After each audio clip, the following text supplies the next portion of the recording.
Continuamos en la entrevista de Focos. Quiero dar la bienvenida a este espacio a Anabel Belloso. Ella es diputada por el departamento de San Salvador del FMLN. Además, ya ha sido electa candidata para el periodo 2021-2024 y es miembro de la Comisión Política del FMLN. Anabel, bienvenida a Focos. Gracias, muy buenas noches. Un saludo, Karen. Es un placer para mí poder estar esta noche compartiendo con la población a través de Focos. Bien, Anabel, para nosotros es importante hablar de la carrera por las legislativas y, bueno, por las municipales que ya ha iniciado en nuestro país. Hablemos un poco de los datos que tenemos hasta ahora en las encuestas. LPG Datos midió en febrero la intención de voto para las elecciones del próximo año y el FMLN en ese momento solo obtenía un 3.3% de la intención. Una encuesta más reciente, la del Instituto de Opinión Pública de la UCA, decía que solo un 3.8% de los encuestados tiene preferencia por el FMLN.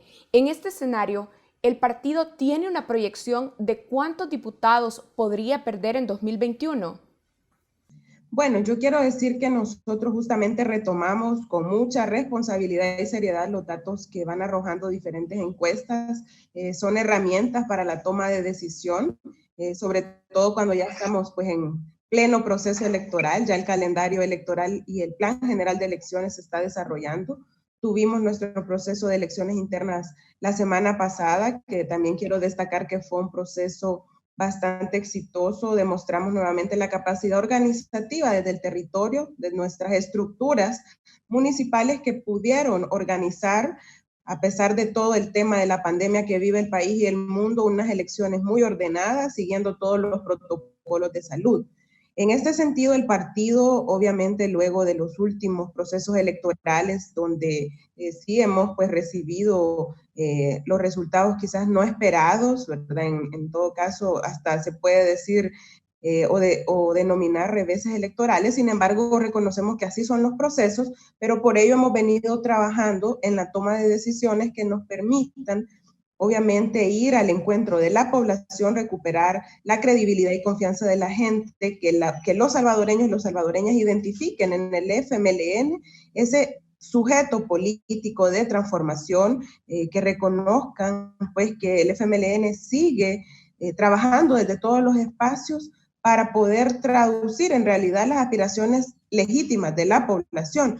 Por ende, ahora, nosotros... Anabel, No, en el tema puntual de los resultados, obviamente uno puede tomar de base lo histórico, ¿verdad? El resultado 2019 puede dar una señal, pero creo yo que la población ha visto la actuación del grupo parlamentario del FMLN, por ejemplo, desde la Asamblea Legislativa en los últimos meses, en un contexto político, social y económico complejo que atraviesa hoy el país. Y cuando ahora, nos miran... Anabel, hasta ahora tienen una fracción de 21 diputados. Ahora, de 23 diputados. Ahora tienen una fracción de 23 diputados. En el periodo 2021-2024, pero teniendo en cuenta los resultados de las encuestas, ¿cuántos diputados esperan tener en su fracción?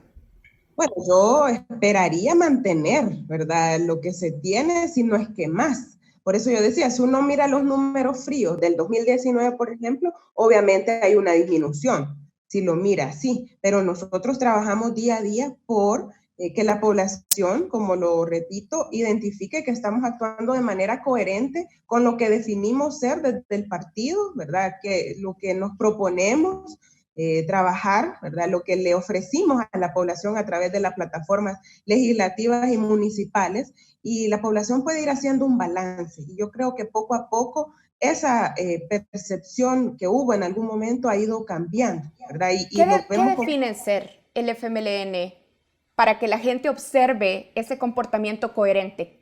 ¿Qué han definido ser?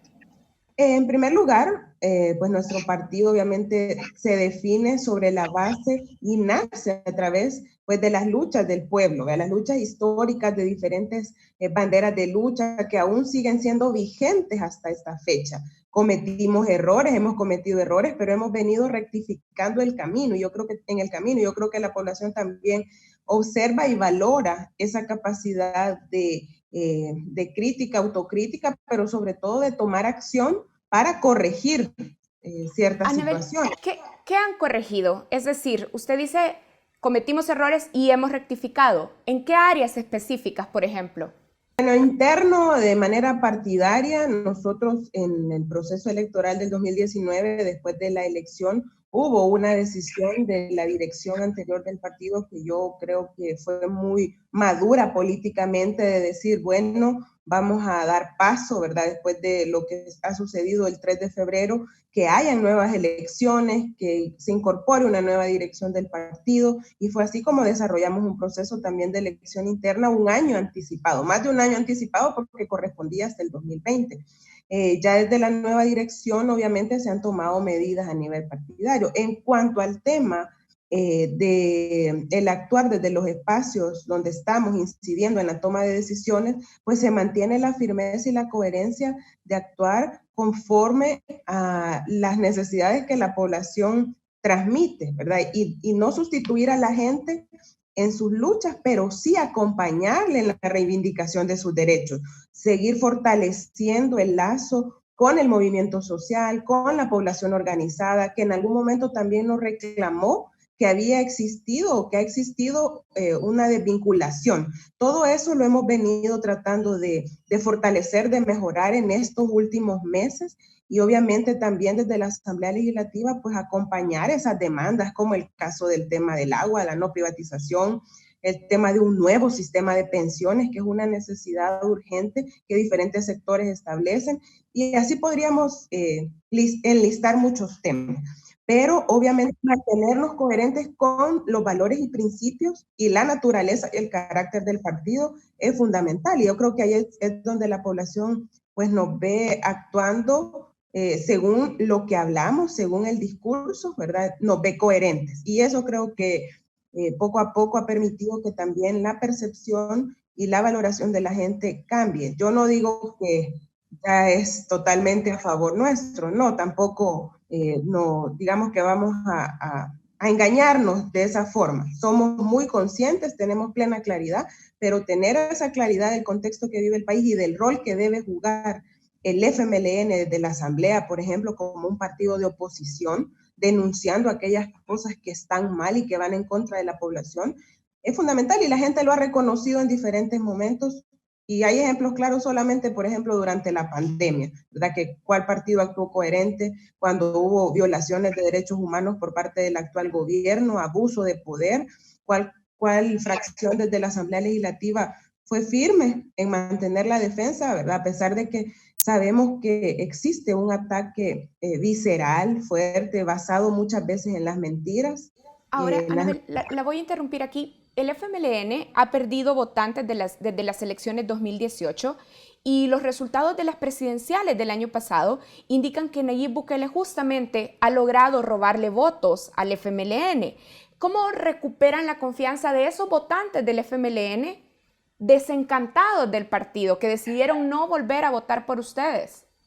Bueno, yo creo que es una labor bastante grande. Sin embargo, la población que en algún momento dio su voto de confianza al FMLN, tuvo simpatía con nosotros y por A o B motivo dejó de tenerla y vio en el actual presidente una opción. Creo yo que con el actuar del presidente apenas en un año de su gestión, obviamente se va dando cuenta poco a poco de que no es lo que él dijo que era, ¿verdad? O que cómo planteó o vendió su proyecto político, porque cada vez vemos más acciones que lo que dan es muestra de todo lo contrario, de tener tintes fascistas, dictatoriales en su actuar, de reconocer las leyes, la constitución, los mismos derechos de la población, de que se trata a veces más de un discurso que de la acción. Creo que la población que analiza, se informa diariamente, crea su propio criterio a través de la información, poco a poco va a ir identificando que obviamente lo que dijo el señor Bukele que era, no lo es, porque no lo está haciendo, hoy que está en el espacio que le corresponde, y también el actuar del partido político, del movimiento que él representa, que no es el que lo llevó al gobierno, pero que pues vemos cómo de manera reiterada también ese partido pues prácticamente comete y realiza acciones muy condenables que antes ellos criticaban, pero que las realizan y todavía de manera más descarada, ¿verdad? Si se puede decir. Yo creo que la población poco a poco ha ido identificando que no son coherentes con lo que dijeron que iban a hacer y hoy cuando están ya en el espacio. Entonces, no es que automáticamente esa gente va a regresar, obviamente no, ¿verdad? Va a analizar y en la medida que nosotros nos mantengamos con la firmeza, los valores, principios y actuando coherentes, obviamente la población recupera la confianza y la credibilidad y va a ver en el FMLN pues un partido político obviamente que es opción Ahora, en momentos. Anabel, ese escenario que usted me está describiendo, por ejemplo, de las personas tomando, como usted decía, tomando en cuenta un discurso incoherente del presidente y mostrando más simpatía hacia a lo que usted llama una nueva coherencia en el FMLN, eso no es lo que muestran las encuestas de opinión pública hoy. Es Sí, por decir, el eso no presidente es sigue manteniendo automático. altos números y el FMLN sigue manteniendo sus números bajos. Sí, pero también hay un reflejo de una disminución en la simpatía hacia el presidente de la República. La semana pasada la UCA daba a conocer una encuesta y obviamente hubo una caída de las preferencias o por lo menos de la simpatía que reflejó las personas que fueron parte de la encuesta y que yo creo que también refleja el sentir general de la población. No es algo generalizado, pero la población está cayendo en cuenta y está ya pasando factura a un año del gobierno por esas incoherencias, esa falta de transparencia, ese uso abusivo de las instituciones con fines partidarios, el no tener claridad de cómo se están utilizando sus fondos. Vemos ahí cómo la gente demanda más información de parte del Ejecutivo, quien ha estado peleado con el acceso a la información, con la transparencia, incluso con el mismo gremio de los periodistas, ¿verdad? Desde el inicio hay una confrontación sin sentido, donde la población está identificando esas faltas.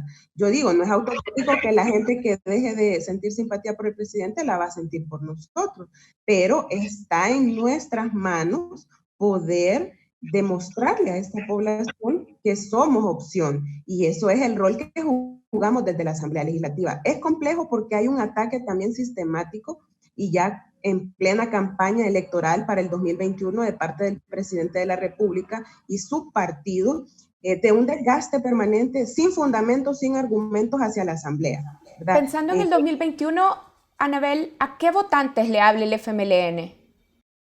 Bueno, nosotros siempre hemos aspirado a un voto consciente, a un voto que obviamente sea informado. Nosotros día a día tratamos de desarrollar nuestro trabajo desde todos los espacios y llegar a la población, comunicar lo que estamos haciendo. Entonces siempre aspiramos que la gente pueda informarse, ¿verdad? No solamente dejarse ir por lo que una red social dice, porque ya lo dije al principio, hay mucha desinformación, mucha noticia falsa, y creo que en la medida que nosotros vamos actuando así, la gente, ese voto que analiza, que es más crítico, obviamente identificará en el FMLN una opción de cara al 2021, de cara a que la pluralidad desde la Asamblea Legislativa siga siendo representada, ¿verdad? Sabemos lo fundamental que es que se juegue el rol de pesos y contrapesos entre los órganos del Estado, donde hay uno de los órganos que sistemáticamente, de manera reiterada, está tratando de desconocer al resto e imponer sus decisiones, sus actos, incluso al margen de la ley. Entonces creo que esa persona que analiza, y obviamente de las grandes mayorías, y al final nuestras plataformas que se construyen de manera consultiva, representan los intereses y las aspiraciones, o por lo menos es lo que nosotros en los años que hemos participado dentro de los procesos electorales hemos tratado de plasmar esos compromisos de cara a las grandes mayorías de la población y también de ese sector de la población pues que es más crítico, ¿verdad? Y Ahora, que Anabel, le hago una pregunta acción. antes de irnos a la pausa. Usted como un rostro joven dentro del partido, ¿cuál es la autocrítica que hace al partido y a la gestión que ha tenido en los años anteriores en el legislativo y el ejecutivo? Bueno, yo creo que en el tema del Ejecutivo hubo muchos avances. hubo muchos avances y no solamente reconocidos por nosotros como partido de gobierno, sino que instituciones internacionales también identificaron los avances. Sin embargo, también hubo muchas expectativas de la población que no llegaron a concretarse, que no ¿Por qué se no? cumplieron. ¿Por qué no pudieron cumplir las expectativas de la población? En algunos casos, yo no estuve dentro del Ejecutivo, pero me imagino que por falta de acción. Pero en otras también, y sin afán de oírme por poner una excusa, justificar, también porque no todo siempre depende solamente del Ejecutivo. En aquellos momentos hubo mucha limitación también en el tema financiero. Sabemos que el tema de las finanzas públicas es muy complejo, tenemos un país altamente endeudado y por cuidar ciertos aspectos, tal vez en algún momento no se priorizó en otros, ¿verdad? Esa limitante de recursos, a excepción de hoy, quiero decirlo, porque hoy hay un discurso de parte del gobierno donde dice que la Asamblea no le aprueba los recursos, pero quiero aclararle a la población que esta Asamblea Legislativa le ha aprobado al gobierno recursos como nunca antes en la historia, 3,000 millones de deuda, ¿verdad? Que al final vamos a pagar todos y todas. Eso por parte del Ejecutivo. En cuanto a la Asamblea Legislativa, yo creo que también a veces puede hacer que la población vio en algunas decisiones tomadas desde la Asamblea y acompañadas por el FMLN aspectos que quizás no fueron del todo beneficiosos, ¿verdad? Hay temas puntuales que la población a veces no señala y a pesar de que tienen partes buenas, hay gente que se siente también afectada y es un tema puntual. Por ejemplo, la última reforma al sistema de pensiones en el 2017 tuvo elementos muy buenos que son reconocidos también, que ha permitido que la pensión a la persona que ha recibido una pensión cuando se le acaba su fondo no tenga que bajar a la mínima, sino que mantenga la pensión asignada desde el inicio, pero hubo un grupo de la población que se sintió afectado y eso ha sido una crítica. Ese es un ejemplo, pero me imagino que así como ese hay otros que la población vio que tuvimos una participación como partido desde la Asamblea y pues no se vio representada. ¿Ya? Y a pesar de que hay muchos logros, pues porque nosotros decimos que nuestras plataformas casi que siempre se cumplen en un gran porcentaje, ¿verdad? No todo depende del FMLN porque sabemos que hay un mínimo de votos requeridos, pero creo yo que todo este tema de escuchar siempre a la gente, de tener el oído pegado a la población, a los sectores, es fundamental y en este periodo 2018-2021 hemos tratado de fortalecer ese lazo, ese vínculo, para que cada acción impulsada en la Asamblea Legislativa obviamente cuente con el respaldo de la gente, con el respaldo de la población, porque es en respuesta a su necesidad, a sus anhelos y a sus aspiraciones de un país mejor. Muy bien, Anabel, hacemos la primera pausa y ya regresamos en esta entrevista de Focos.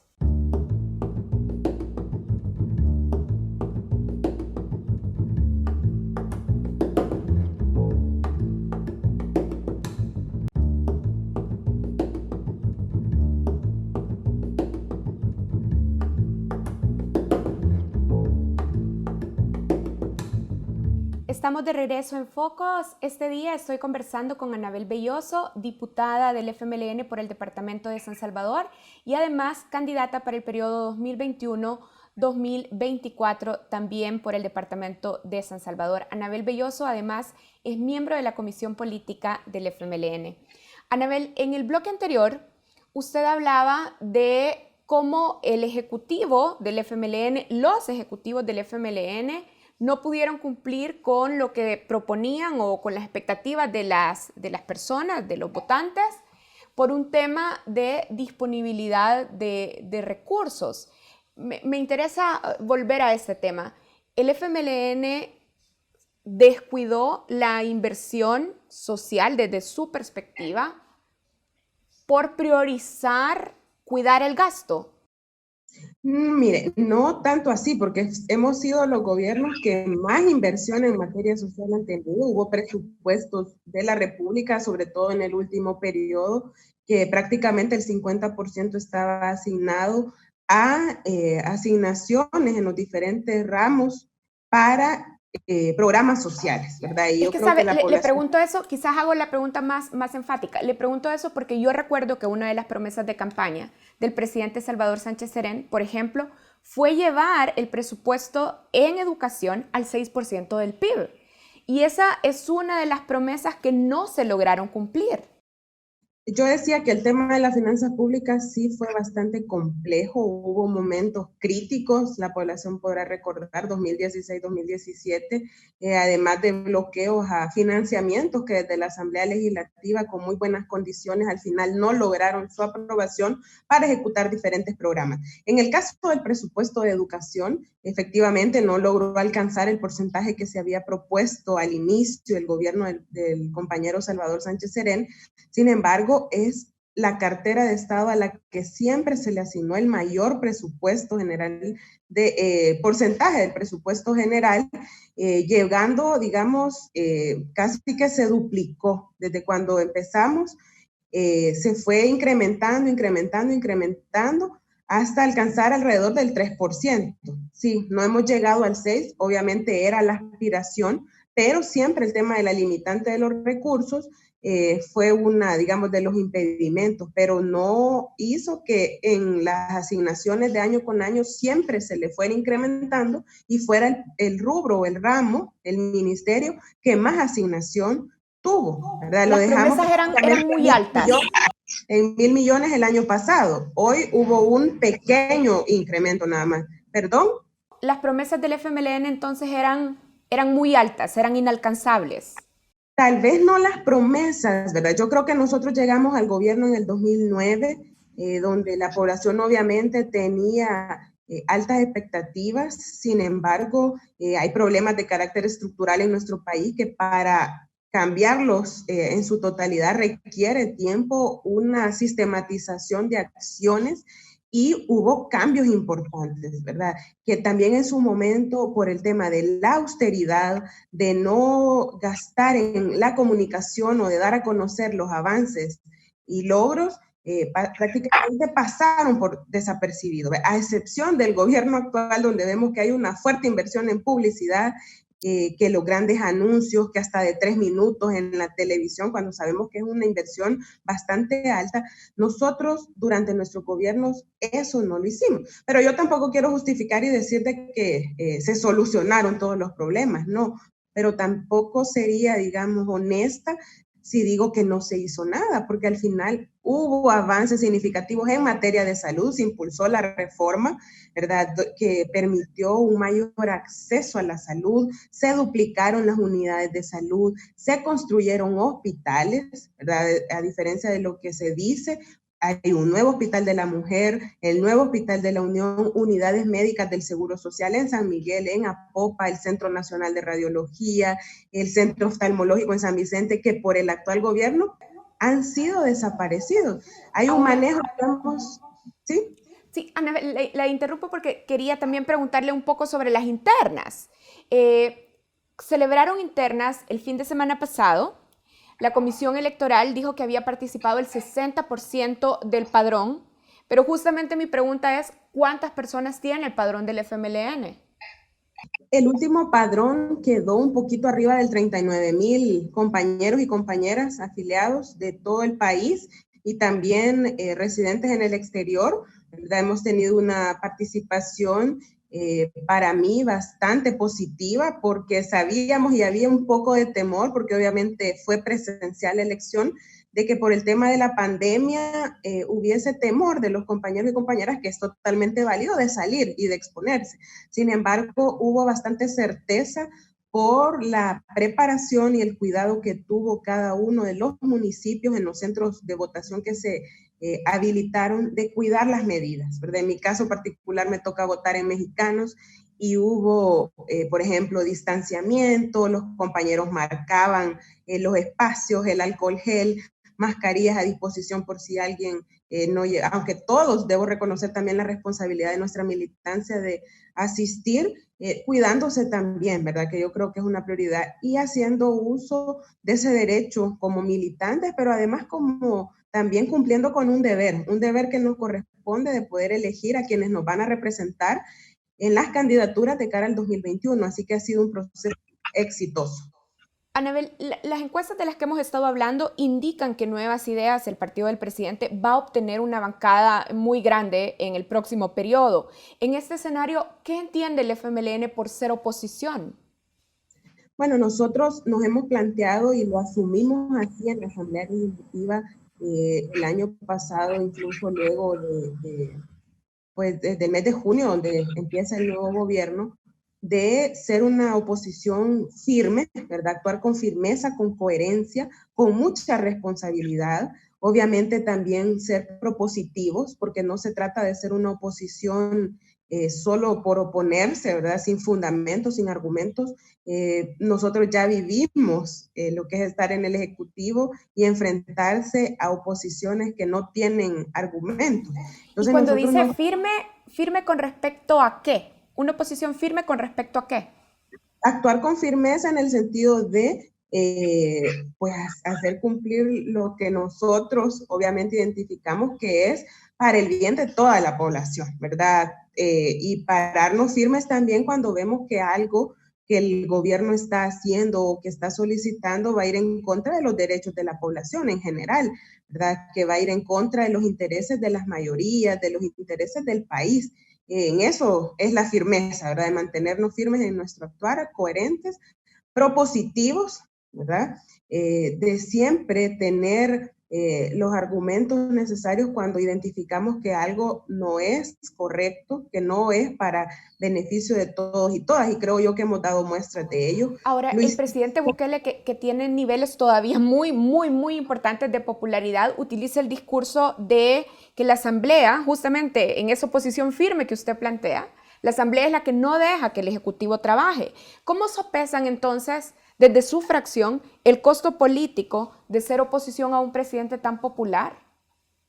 bueno, obviamente es complejo, ¿verdad? Y lo complejo es, sobre todo cuando ese ataque, digamos, visceral, permanente que viene de parte del presidente, de sus funcionarios, del gobierno, es sin argumentos, con mentiras, y es algo que estamos, digamos, dando batalla día a día, pero que la verdad, obviamente, debe imponerse, ¿verdad? Al final, aunque sea un camino largo, que cueste, creo yo que la población poco a poco va a ir identificando esas acciones de parte del presidente que son totalmente incoherentes, basadas en mentiras, en ataques sin fundamento.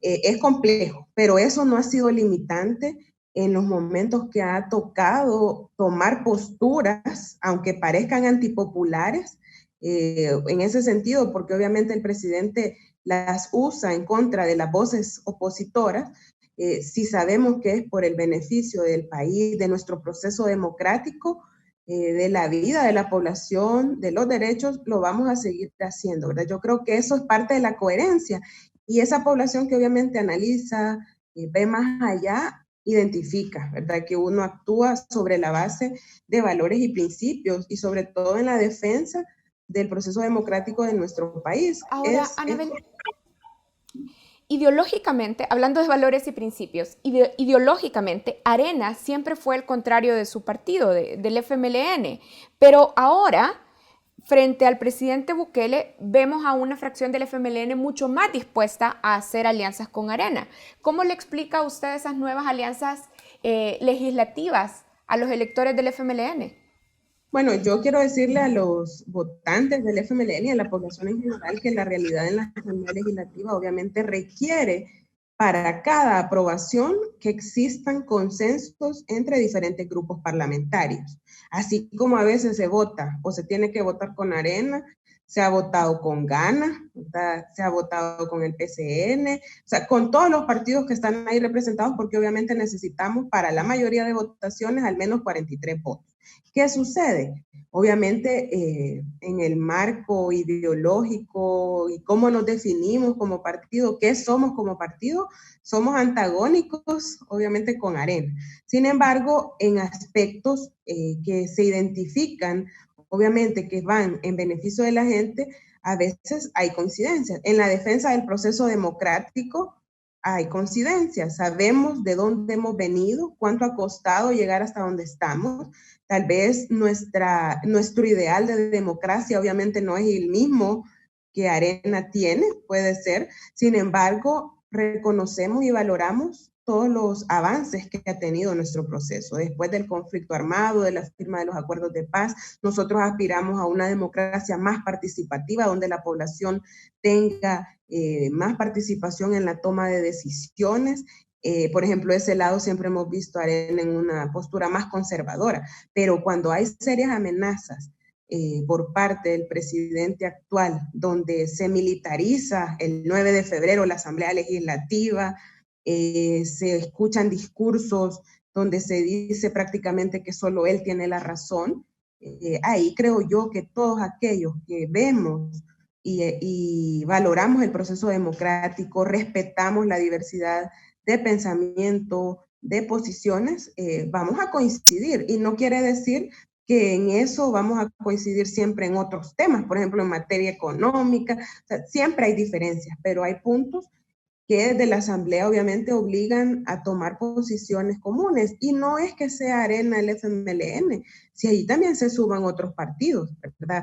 Y así como a veces coincidimos con otros y ellos no, o ellos coinciden con nosotros. Por eso ese discurso de los mismos de siempre, o que Arena y FMLN, no es cierto, porque quien acompañó, por ejemplo, votaciones en el marco de esta pandemia al Ejecutivo fue Arena con los 1.000 millones más de deuda, cuando Ahora, nosotros consideramos que no era necesario, por ejemplo. justamente hablando de deuda, el crecimiento económico y los ingresos fiscales en nuestro país siempre son insuficientes para suplir el gasto y las necesidades de inversión que tenemos.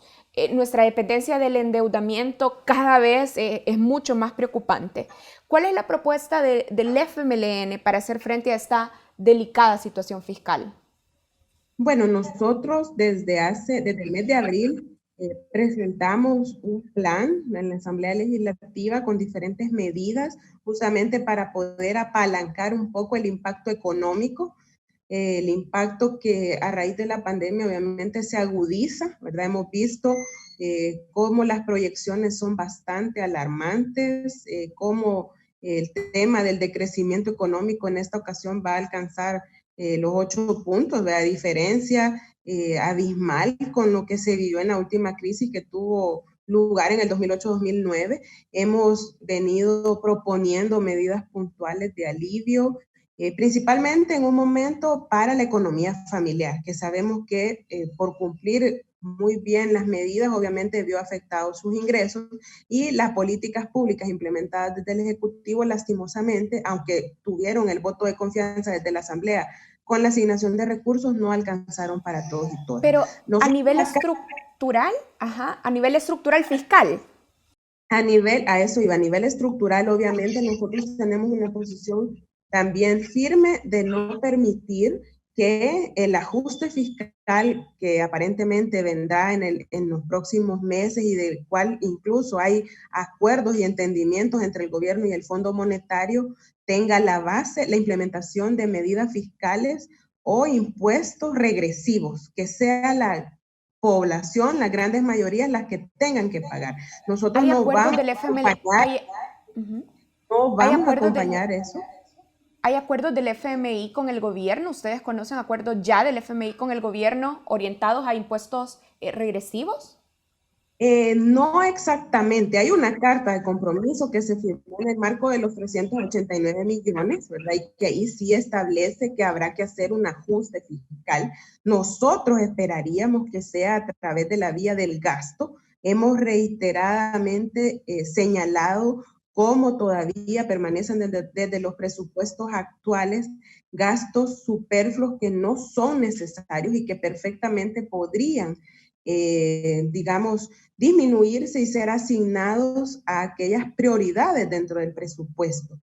Eso nosotros lo hemos señalado. Obviamente no hay nada así concreto que se haya dicho por esta vía vamos a ir, más allá de declaraciones del exministro de Hacienda, donde él dijo en la comisión que no se iban a tomar esas medidas. Sin embargo, no vemos qué otras alternativas hay, porque algo que ha caracterizado también a este gobierno, y más en el marco de la emergencia, la pandemia, es la improvisación y la falta de planificación. Por más que se ha requerido un tema de cómo ven al corto, mediano y largo plazo la situación fiscal, lo único que hemos recibido es informes de cuánto proyectan que van a caer los ingresos en este año, pero no qué alternativas o qué medidas van a tomar. Nosotros creo que en los próximos días, además de eso que ya hemos presentado en abril, habrá también por parte nuestra presentación de algunas medidas fiscales que obviamente sean y que vayan en la ruta de establecer dentro de nuestro sistema fiscal, nuestro sistema tributario, una progresividad, tal y como lo hemos dicho siempre, donde las aportaciones vengan de quienes tienen más oportunidades, obviamente, quienes reciben más ingresos, y que eso permita ir saliendo un poco de la crisis, que no va a ser fácil. Hemos llegado a niveles de endeudamiento histórico, ¿verdad? Del 90%, donde de cada dólar que va a ingresar al gobierno, 90 centavos van a ir destinados para pagar deuda y solamente 10 van a quedar para poder invertir en la población. Muchas gracias, Anabel, por concedernos esta entrevista. Gracias, Karen. Un placer para mí poder haber compartido con la población a través de la señal de Focos. Espero próximamente poder también estar con ustedes. Muy buenas noches. Buenas noches. Bueno, así cerramos esta entrevista con la diputada Anabel Belloso, diputada actual del FMLN y candidata también por el FMLN para el periodo 2021-2024. Recuerden que si quieren ver nuevamente esta entrevista pueden entrar a nuestro sitio web www.focostv.com. Ya regresamos.